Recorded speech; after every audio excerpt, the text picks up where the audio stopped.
तिम्रो परेला भिजेको देख्दा मैले आफ्नो आँखा पुछेको छु। भविष्यमा तपाईलाई हामीले यो नेपाली साङ्गीतिक जगतमा देख्न सक्छौँ, तपाईको आवाजलाई सुन्न पाउँछौँ। आशीर्वाद लागोस्। साङ्गीतिक जगतमा भन्दा पनि सङ्गीतमै छु। कहिले न फुल्ने फुल भयो झरनाको फेदैमा बस्दा नि तिर्खाले काकाकुल भयो। भोलि तपाईँ हामीले वाद्यवादनको क्षेत्रमा देख्न पाउने हो कि तपाईँलाई यो गायन अथवा कलाकारिताको क्षेत्रभित्र पनि गायन विधाभित्र देख्न पाउँछौँ? एकदम राम्रो कुरा। म वाद्यवादक होइन। अल्झे छ क्यारे पछ्यौरी तिम्रो सियाको बोटामा। दर्शक महानुभाव नमस्कार, म तिलक जीएम। तपाईँ यति बेला जीएम अनलाइन हेरिरहनु भएको छ। आज मैले एउटा संसार जित्ने आवाज लिएर आएको छु। एउटा सङ्गीतको विद्यार्थी अर्थात् वाद्यवादनका सबै सामग्रीहरू उहाँले बजाउन सक्नुहुन्छ र उहाँले मिठा आवाजमा गीत पनि गाउनुहुन्छ। उहाँको वाद्यवादन भन्दा पनि उहाँले अझै यो गीत सङ्गीतको क्षेत्रमा साधना गरिरहनु भएको छ। अत्यन्तै लोकप्रिय आवाज छ। यो आवाज सुन्नको लागि, यो आवाजको सम्मानको लागि तपाईँले सुरुवाती चरणमा एकदम धेरैभन्दा धेरै यो भिडियोलाई सेयर गरिदिनु होला, धेरैजनाको माझमा यो आवाजलाई पुर्याइदिनु होला। म यो आग्रह गर्न चाहन्छु। यसै गरी जिएम अनलाइनलाई फलो गर्नुहोला, सेयर गर्नुहोला, सब्सक्राइब गर्नुहोला। जे गर्नुभएको छैन सबै गर्नुहोला भन्ने म विनम्र आग्रह गर्न चाहन्छु र पाहुनासँग कुराकानी गर्नतर्फ जाँदैछु। तपाईँ भने हामी सँगै रहनुहोस् है त। यहाँलाई जिएम अनलाइनमा हार्दिक स्वागत छ। धेरै धेरै धन्यवाद। हजुरको परिचय भनिदिनुहोस् न। मेरो गणेश घरती मगर। हजुर। मेरो घर चाहिँ जाजरकोट। हजुर। अहिले चाहिँ प्रोग्रामको सिलसिलामा यहाँ छु, रोल्पामा आएको छु। हजुर। अत्यन्तै सुमधुर बजाउनुहुन्छ पनि, गाउनु पनि हुन्छ। तपाईँको एउटा गीत सुनाउन। हस्, म कोसिस गर्छु। अब रोल्पाको चिसो छ। हजुर। घाँटीलाई पनि अलिकति समस्या छ। म गाउने कोसिस गर्छु। यो गीत चाहिँ एकदम पुरानो गीत, उदित नारायण झाको आवाजमा सजिएको गीत छ एउटा। हजुर। म सपनाको कुरा गर्छु। म ट्राई गर्छु है त। म सपनाको कुरा गर्छु, तिमी आँखाको मोल सोच्यौ।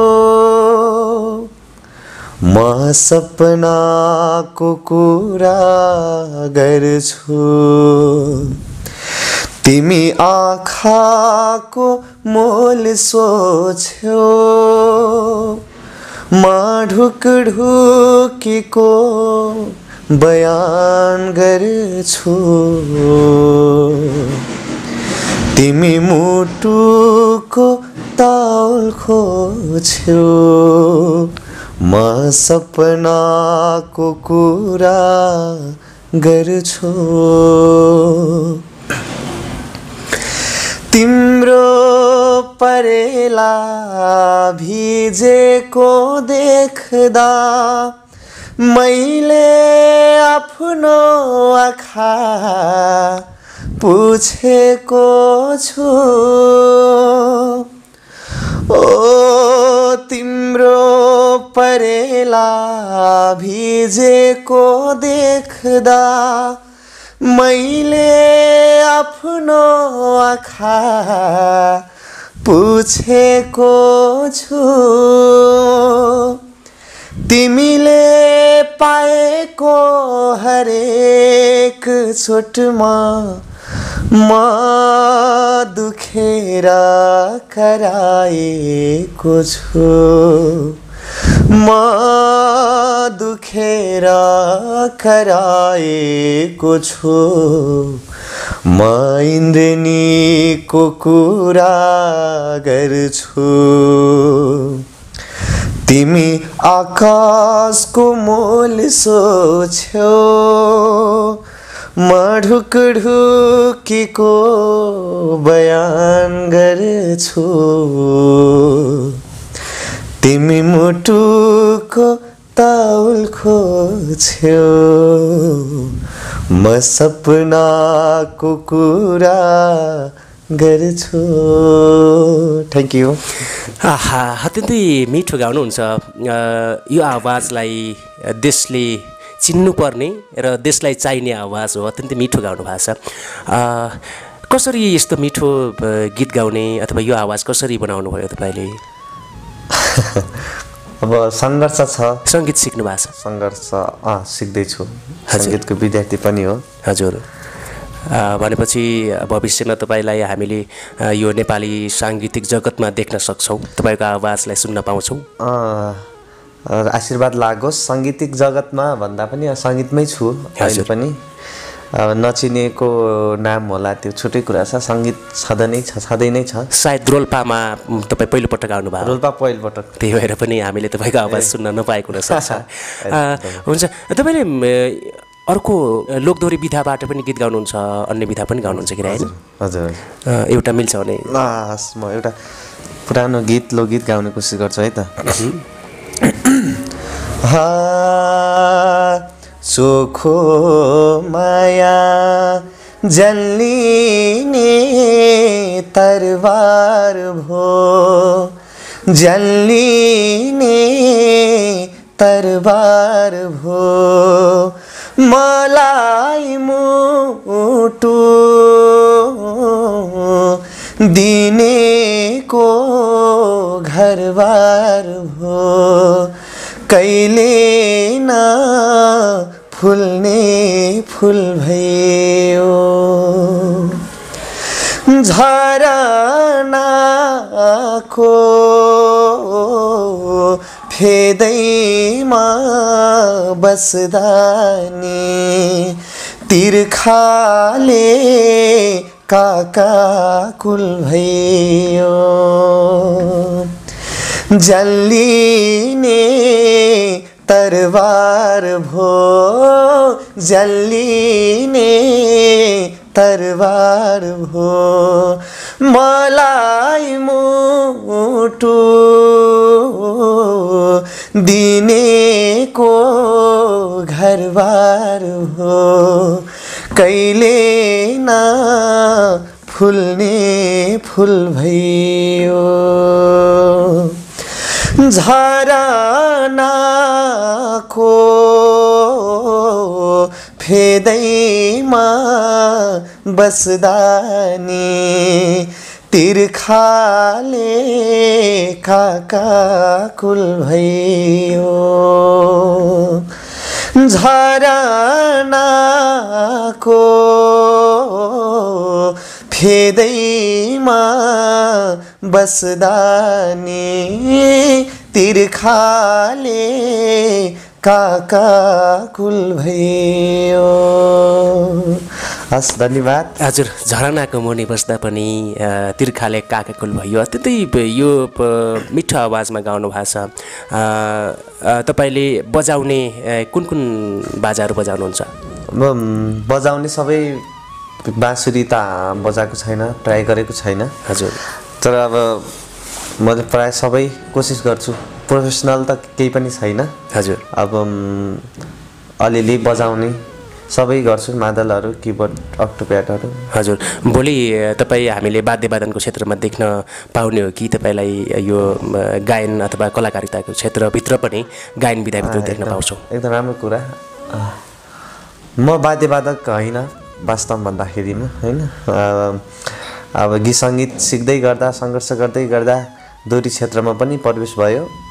त्यस पछाडि दोहोरी क्षेत्रमा प्रवेश गरिसकेपछि यो वाद्यवादनतिर पनि अलिकति महल जाग्दै गएपछि सिक्दै गयो। सिकेर त्यस्तो नराम्रो त भएको छैन, राम्रै छ। यता पनि वाद्यवादक भएर नै आइयो रोल्पा महोत्सवमा।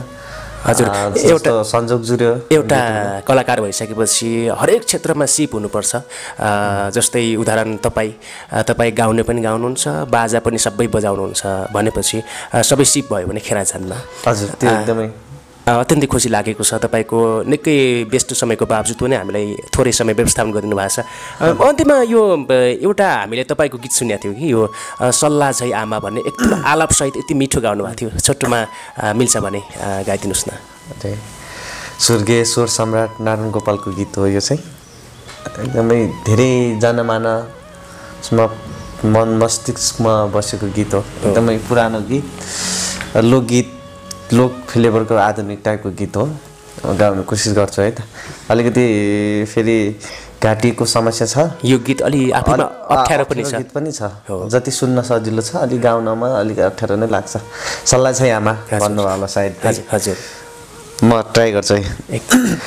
सल्लाह झै आमा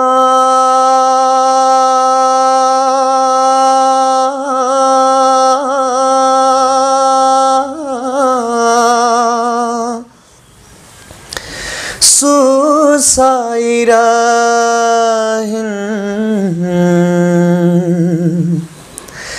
सल्लाह झै आमा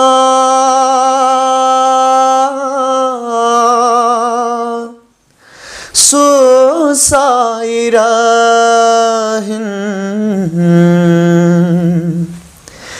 एक्लै कोठामा अल्झे छ क्यारे पछ्यौरी तिम्रो चियाको बोटमा अल्झे छ क्यारे पछ्यौरी तिम्रो चियाको बोटमा बल्झे छ क्यारे सिनको काँडा कलिलो खुट्टामा अल्झे छ क्यारे पछ्यौरी तिम्रो चियाको बोटमा। हजुर, अल्झे छ क्यारे पछ्यौरी तिम्रो चियाको बोटोमा, अत्यन्तै यो सबै नेपालीले सुनेको बुझेको गीत भनौँ न, मिठो गाउनु भएको छ।